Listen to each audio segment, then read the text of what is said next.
Hello friends, कैसे हैं आप सब। तो डियर, आज के क्लास में हम लोग डिस्कस करने वाले हैं आपका झारखंड जीके के टॉप 20 क्वेश्चंस। तो चलिए हम लोग स्टार्ट करते हैं डियर आज का क्लास। पहला क्वेश्चन देखिए कि झारखंड में निम्नलिखित में से कौन से पार्क अभ्यारण्यों में चेरो राजाओं के समय के ऐतिहासिक स्मारक और किले हैं। दलमा, बेतला, कोडरमा, हजारीबाग। तो कौन सा जिला में है? तो याद रखिएगा ये आपका बेतला, आंसर बी हो जाएगा इसका करेक्ट आंसर। आंसर बी इसका जो रहेगा करेक्ट आंसर हो जाएगा। तो बेतला हो जाएगा, ठीक है। यानी ये जो बेतला अभ्यारण्य है ये चेरा राजाओं के समय के ऐतिहासिक स्मारक है और किले हैं। तो इसका स्थापना कब हुआ था अगर पूछ लिया जाए तो 1986 में इसका स्थापना हुआ था। और ये जो है झारखंड का एकमात्र नेशनल पार्क है। किस जिले में अगर पूछ लिया जाए तो ये लातेहार जिले में स्थित है, ठीक है। और याद रखिएगा इसमें पुराना किला और नया किला दोनों स्थित है। और ये किला जो है कहाँ है तो ये आपका औरंगा नदी के तट पे स्थित है, ठीक है। याद रखिएगा कि इस पार्क में चेरो राजा का 2 किला है, ठीक है। पुराना किला, नया किला। और ये जो किला है ये औरंगा नदी के तट पर स्थित है। तो डियर, यहाँ पे जो है हम लोग प्रैक्टिस में डेली जो है 20 क्वेश्चन जो है प्रैक्टिस करते हैं, पूरा डीपली प्रैक्टिस करते हैं। इसके साथ साथ जो है ना कि हम लोग टॉपिक वाइज एमसीक्यू क्वेश्चन को भी डिस्कस करते हैं, ठीक है। तो नेक्स्ट क्वेश्चन है आपका कि कोडरमा, छुपरी तिलैया तथा मंदार पहाड़ी के आसपास के इलाके में किस प्रकार की मिट्टी पाई जाती है। चिकनी मिट्टी, रतीली मिट्टी, माइका युक्त मिट्टी, काली मिट्टी। तो इसका आंसर क्या होगा डियर? तो याद रखिएगा इसका आंसर हो जाएगा आपका माइका युक्त मिट्टी हो जाएगा। कि कोडरमा, झुमरी तिलैया में जो है ये आपका माइका युक्त मिट्टी पाई जाती है। अगर आपसे पूछ लिया जाए कि झारखंड में संवैधानिक मिट्टी कौन सी पाई जाती है तो याद रखिएगा ये आपका लाल मिट्टी है, ठीक है। और ये भी क्वेश्चन आता है कि राजमहल ट्रैम्प में कौन सी मिट्टी पाई जाती है तो याद रखिएगा वहां जो है आपकी काली मिट्टी जो है पाई जाती है, ठीक है। देखिए इसमें ना ये जो माइका युक्त मिट्टी है ना इसमें आपका अब्रहक रहता है, अब्रहक का कण मौजूद रहता है। इसलिए ये मिट्टी जो रहता है ना चमकीली मिट्टी भी कहलाता है। क्या कहलाता है? चमकीली मिट्टी भी कहलाता है।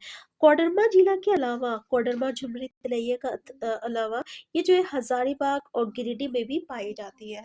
हजारीबाग और गिरिडीह में भी पाया जाता है, याद रखिएगा। नेक्स्ट है आपका चांडिल जल विद्युत ऊर्जा प्रोजेक्ट किस नदी पे बना है। दामोदर, स्वर्णरेखा, गंगा, ब्राकण। तो आंसर क्या होगा? तो याद रखिएगा इसका करेक्ट आंसर हो जाएगा आपका आंसर बी, स्वर्णरेखा नदी हो जाएगा, ठीक है। तो सरायकेला खरसावा जिले में ये आपका चांडिल जल विद्युत ऊर्जा प्रोजेक्ट जो है और ये आपका स्वर्णरेखा नदी पे स्थित है। अगर ये पूछ लिया जाए कि कहाँ है तो याद रखिएगा सरायकेला खरसावा में ये है। और चांडिल डैम की ऊंचाई कितनी है तो ये याद रखिएगा आपका 200 220 नहीं 220 जो है आपका मीटर है, ठीक है। 220 मीटर है। नेक्स्ट है राजमहल ट्रम्प का निर्माण किस युग में हुआ था। जुरेसिक युग, पालो जोइक युग, और फांड्रोजोइक युग और शेनोजोइक युग।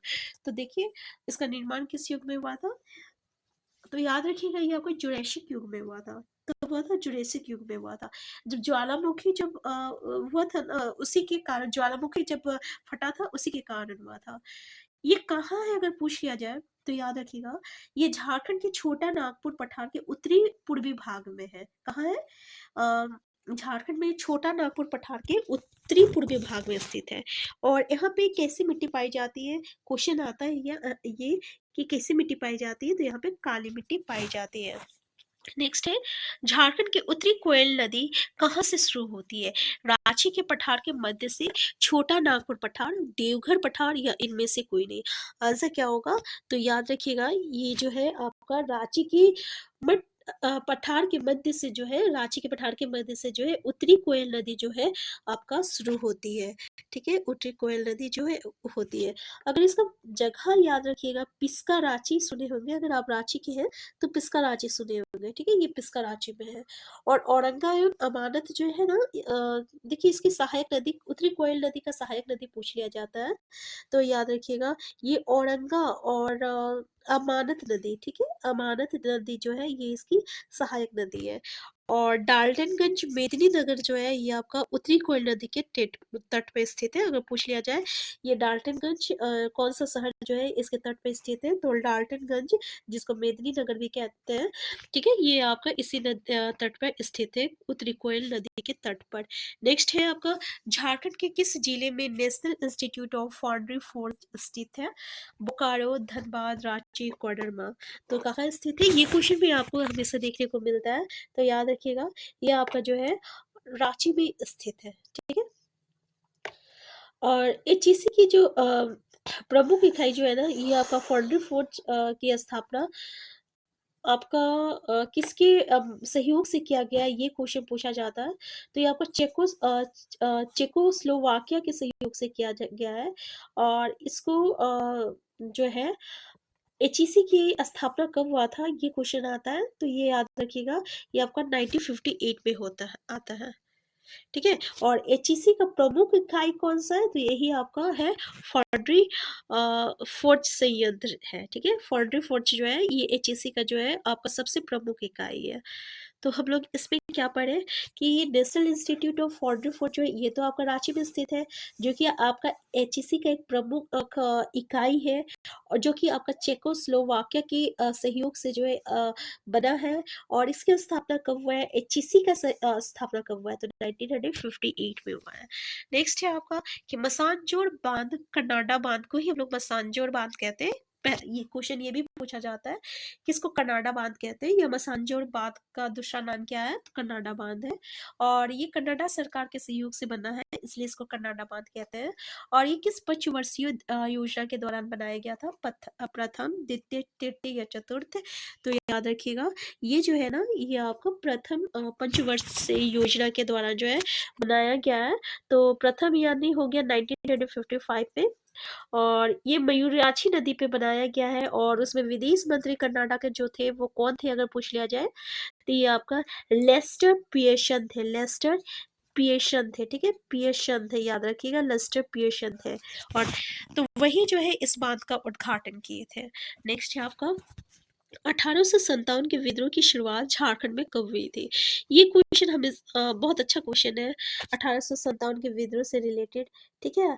तो ये जो विद्रोह है ना कब स्टार्ट हुआ, जैसे कि आप ऑप्शन में देख सकते हैं 12 जून 1857, 30 जुलाई 1857, 2 अक्टूबर 1857, 15 नवंबर 1857। तो याद रखिएगा ये जो है आपका 12 जून 1857 में हुआ था। और कहाँ से स्टार्ट हुआ था अगर पूछ लिया जाए, तो याद रखिएगा ये ना आपका रोहिणी गांव, याद रखिएगा रोहिणी गांव, ठीक है। ये रोहिणी गांव कहाँ है, तो भाई ये रोहिणी गांव जो है ना ये आपका देवघर में है, देवघर में है। और ये किस नदी के तट पे स्थित है पता है, ये आपका अजय नदी के तट पे स्थित है। किस नदी के तट पर स्थित है, अजय नदी के तट पर जो है स्थित है। और एक बात यहाँ से आता है कि रोहिणी में उसमें 32वीं रेजिमेंट जो है 32वीं इन्फेंट्री रेजिमेंट का जो है उसमें वो मुख्यालय था। और उसका कमांड किसके हाथों में था अगर पूछ लिया जाए, तो ये आपका मैकडोनाल्ड के कमांड में था, ठीक है।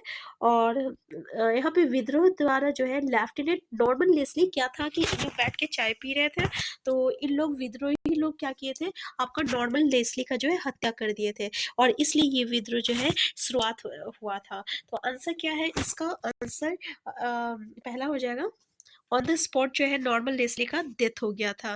तो पहला आंसर जो है 12 जून 1857 रोहिणी गांव देवघर।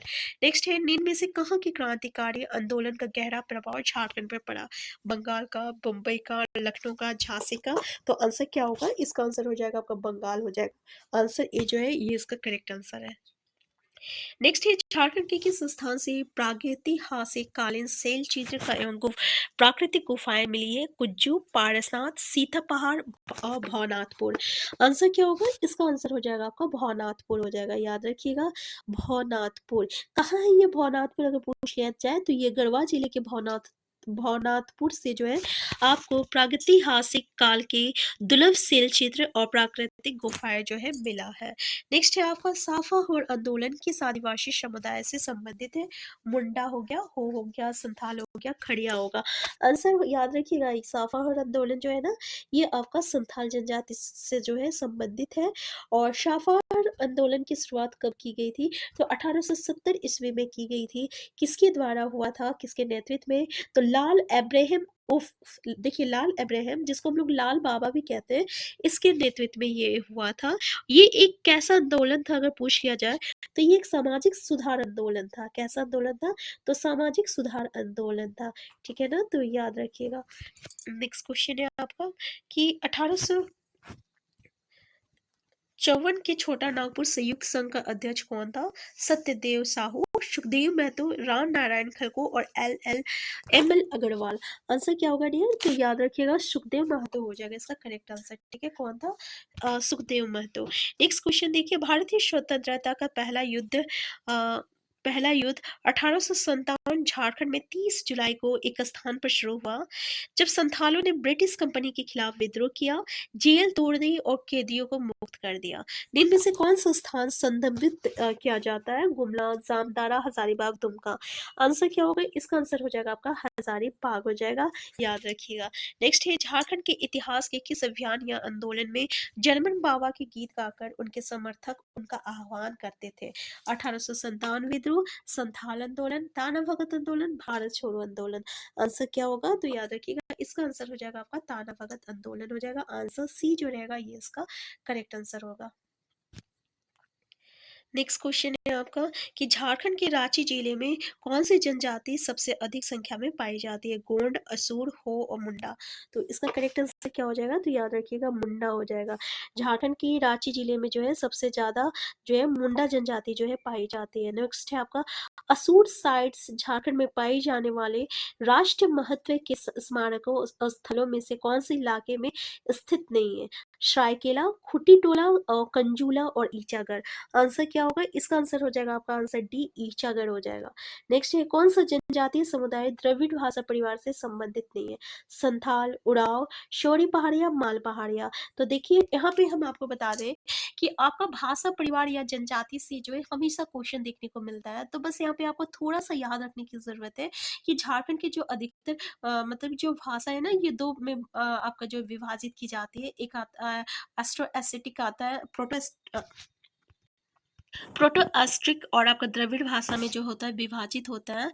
उसमें जो अधिकतर भाषा जो रहता है वो आपका ऑस्ट्रिक मतलब मुंडा भाषा में रहता है। और सिर्फ दो भाषा जो होती है ना, एक होती है कुड्डुक होती है जो कि उराव जनजाति की होती है, और एक माल पहाड़िया और शौर पहाड़िया की जो भाषा होती है मालतो। तो ये जो दो भाषा होती है ना, ये जो सिर्फ आपका द्रविड़ भाषा में आता है। और यहाँ पे बोलता है कौन सा जनजाति, तो याद रखिएगा उराव का है कुड्डुक, और माल पहाड़िया और शौर पहाड़ी क्या हो गया आपका मालतो हो गया। ठीक है, तो इनका जो है द्रविड़ भाषा परिवार में आता है। इसके अलावा अगर आपको कोई भी जनजाति देखने को मिल जाए या भाषा देखने को मिल जाए तो वो आपका ऑस्ट्रिक यानी मुंडा भाषा परिवार में आएगा। ठीक है, तो इसमें कौन सा जो है जनजाति जो है समुदाय द्रविड़ भाषा परिवार से संबंधित नहीं है? तो ऑब्वियसली आंसर ए इसका करेक्ट आंसर हो जाएगा, क्योंकि उराव जनजाति तो द्रविड़ भाषा परिवार से आता है और शौर्य पहाड़िया और माल पहाड़िया भी आपका द्रविड़ से आ जाएगा। तो आंसर ए हो जाएगा। ठीक है, तो बस आपको एक वर्ड याद रखना है, उपपद। ऊ मतलब होता है उड़ाव, प मतलब होता है पहाड़िया। ये जो है ये आपका द्रविड़ भाषा में आ जाएगा। पहाड़िया मतलब जो भी पहाड़िया देखने को मिल जाए, पहाड़िया माल पहाड़िया हो गया, सौर पहाड़िया हो गया, ये सब जो है ये आपका द्रविड़ में आएगा। इसके अलावा कोई भी जनजाति देखने को मिले तो वो आपका कौन सा जनजाति में आएगा? तो ऑस्ट्रिक भाषा परिवार में यानी मुंडा भाषा परिवार में आएगा। ठीक है, उड़ाव का भाषा क्या है? कुड्डुक, और पहाड़िया में का भाषा कौन सा हो जाएगा? मालतो हो जाएगा। क्लियर है। नेक्स्ट है आपका खड़िया जनजाति में सावधानी प्रचलित विवाह है अलोलदाय, असल विवाह, उधारा उधरी, तनीला और प्रेम विवाह। तो आंसर क्या होगा डियर? इसका आंसर हो जाएगा आपका आंसर ए, अलोलदाय हो जाएगा। पहला ही करेक्ट आंसर जो रहेगा ये इसका करेक्ट आंसर होगा। नेक्स्ट है किसान जनजाति को किसने पांडव का वंशज बताया है? रीजली, संडर और डाल्टन और हंटर। तो आंसर क्या होगा? तो डियर इसका करेक्ट आंसर जल्दी बताइए। अगर आप चैनल में नए हैं चैनल को सब्सक्राइब कर लीजिएगा। वीडियो हेल्पफुल होगा तो लाइक शेयर करना मत भूलिएगा। हम ऐसे ही जो है टॉपिक वाइज एमसीक्यू क्वेश्चन करते रहते हैं और साथ में जो है हम लोग प्रैक्टिस सेट भी करते हैं। तो इसका आंसर हो जाएगा आपका आंसर सी, डाल्टन हो जाएगा। किसान जनजाति का जो है किसने पांडव का वंशज बताया था, तो डाल्टन ने बताया था। तो आज का क्लास हम यहीं तक रखते हैं। नेक्स्ट क्लास में हम लोग नेक्स्ट किसी टॉपिक को डिस्कस करेंगे और साथ में जो है हम लोग प्रैक्टिस भी करने वाले हैं। तो हम फिर मिलते हैं। चैनल में नए चैनल को सब्सक्राइब कर लीजिएगा। वीडियो हेल्पफुल होगा तो लाइक शेयर करना मत भूलिएगा। Thank you.